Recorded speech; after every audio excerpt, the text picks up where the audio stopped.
Economic criticisms, the UK's economic situation and government approach.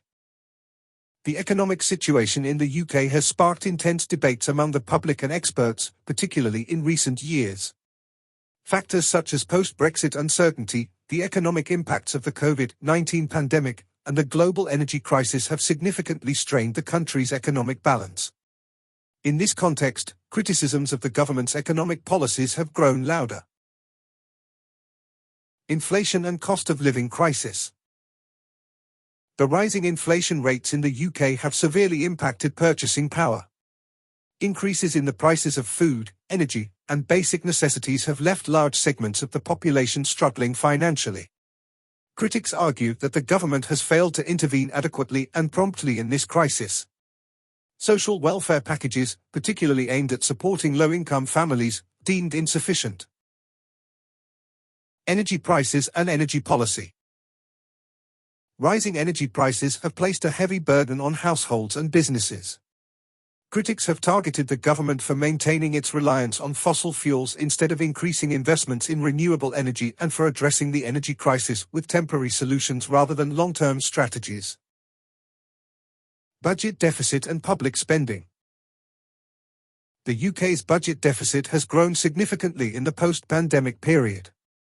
Criticisms focus on the government's substantial expenditures in sectors like defence while failing to adequately fund critical areas such as healthcare, education, and infrastructure. Brexit's economic impacts. The economic consequences of Brexit have deeply affected trade, the labour market, and investments. Trade barriers and labour shortages resulting from Brexit have particularly hurt the agriculture and service sectors. The government has been criticised for failing to develop effective policies to mitigate Brexit's negative effects. Tax policies. Tax increases and income inequality have drawn widespread public discontent.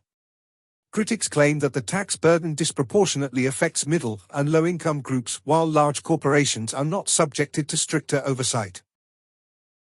Housing crisis. The rise in housing prices and difficulties in finding rental properties have threatened the economic independence of the younger population. The government has been criticised for failing to develop effective policies to increase housing supply. Government's response. The government often responds to criticisms by pointing to external factors.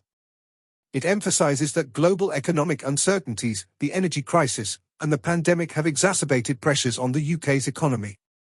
However, these explanations have not satisfied all segments of the public, who demand a more effective economic roadmap. In conclusion, the UK's economic situation and the government's approach continue to be closely monitored both locally and internationally. The policies the government develops in response to these criticisms will determine the trajectory of the UK economy in the coming years.